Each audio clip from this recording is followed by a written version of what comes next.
So, I watched the new Spider-Man movie recently, watched it with my family, and it was a really great time. Fun movie, I really enjoyed it. Afterwards, we went out for lunch, and my sister asked me a question about the movie. Why does Spider-Man keep his identity a secret? I mean, especially with the MCU, with all the other Avengers not really having secret identities, what's the point for Spider-Man? And I had to think about it for a bit, but basically, my response boiled down to it's so he can keep his Peter Parker life and his Spider Man life separate as possible. Because being Peter Parker interferes with his Spider Man work, and being Spider Man interferes with his life as Peter Parker. It's really as simple as that. If people knew that Peter Parker was Spider Man, they would bug him constantly during school while he's just trying to be Peter Parker, or just trying to chill out as Peter Parker. If people knew that he was Peter Parker as Spider-Man, while he's trying to Spider-Man it up, people can exploit his weaknesses in the people that he knows, the hobbies that he has. It's just way simpler for him to live two separate lives and keep them hidden from one another so the weaknesses of both don't get exploited. And the more I thought about it, this is a really interesting concept. I was going to mention this in the John video I made, a video that has reached more than 1,000 views and nearly 100 likes as this video is being uploaded. And I just gotta go on a quick tangent to say thank you guys very, very much for showing your love on that. It was a really big passion project for me, and I'm glad you guys enjoyed watching it as much as I enjoyed making it. So again, thank you a lot for that. But anyways, back to this. In Unordinary, John does a similar sort of thing with the whole Joker identity. He's able to commit his acts pretty much scot-free. No consequences. And other people take up this mantle too. They can get revenge or torment people however they want, with no consequences. And that's the thing that comes with being anonymous. You're exempt from consequences because who are they going to punish? Your avatar? It doesn't really matter because they don't know much about your avatar except for what you want them to know about. And we see this being used simple places like online. It's everywhere online. People making secondary accounts or troll accounts with very limited information about them, so they feel like they can do anything and get away with the consequences. If they know anything about the other person, they can use that against them in arguments. If they know anything about their identity or personal life, it gives them ammunition to fire back. And if the victim wants to retaliate, what information do they have? Practically none. They don't know anything about the other person. That is the power of being anonymous. You're exempt from consequences because they don't know who to punish. And it's an awful thing. It's what leads to cyberbullying, scams, all sorts of messed up stuff. This mentality of, people don't know who I am, so I can get away with whatever I want. It's kinda sickening, to be honest. People are able to create this perfect persona of themselves, and people not really getting to see it through. A little interesting discussion, but have you seen the amount of faceless creators popping up lately?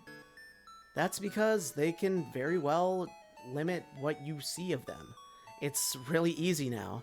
The bigger YouTubers and streamers these days are pretty much faceless. It's just their perfect avatar that they've created, and it's practically a character that they're playing. It's pretty much an act. We don't know what they really do in their free time. Like, we get hints and whatever, but we only see what they want us to see. They give us the opinions that they want us to have of them.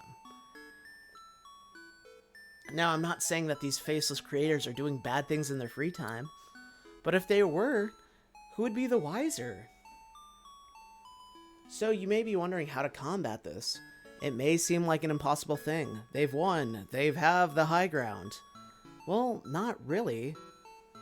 Just when you really think about it, it's just cheap and sad that they're not confident in themselves that they have to create this whole persona to bully you. If anyone tries to attack you under the disguise of being anonymous, well, guess what? You've won. They're mad that you can be genuine online. They're mad that they can take your personality and use it against them, but they're so insecure that they won't let you do the same. Take pride in that. If someone wants to bully me, fine, but do it to me face to face.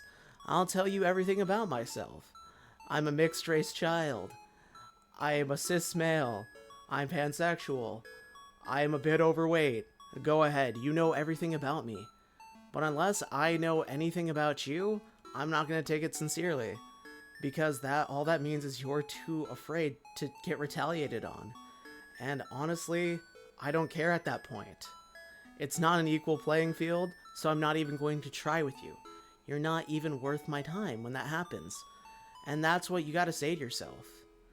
I know it's hard. Confrontations online are really hard, but guess what? The block button exists for a reason. And I know it's easy to say that, just block them or drown them out, but that's what they're kinda doing to you. They're attacking without being attacked back on, because they're not giving you really anything. And isn't that kind of sad that they pretty much hide everything that they can so they can always come out on top the victor?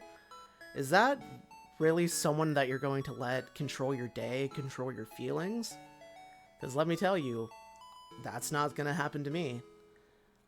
And I know it's hard to grow thick skin, but it's something that you kind of have to learn on the internet, as sad as it is. But just remember that you're being genuine, and really, you're being yourself, and that's more than what these people can do. So I'll go back to my earlier question. How do you defeat someone who's being anonymous? By being genuine. By being yourself. By proving that you do not care that they have to hide to attack you. It's just about being the bigger person, which isn't always easy, but it's the most effective. The internet is a great and wonderful tool where people can come together, but it's also a terrible place because people can really hide their true intentions or their true feelings. People live a second life on the internet compared to their one in real life. It allows them to be less genuine, less happy, and less positive, and I find that kind of sad. On my channel or anywhere online, I want to be authentic. I want to be genuine. I want to be happy. I want to be myself. And I hope that's a sentiment that some of you share, because I want to see you, the real you, not the you that you can make up because you want to hide your flaws. Everyone's born with flaws, and some flaws are beautiful. Most flaws are beautiful. It's just that self-confidence that everyone needs to have, instead of creating this fake identity for yourself. I don't want to see the perfect version of yourself. I want to see you. But that's my little rant aside. Be anonymous all you want, or be genuine. At the end of the day, it doesn't affect me. It only affects you and you being true to yourself. So you decide if it's worth it or not. Well, as always, thank you for your time, and as always, stay safe. Bye.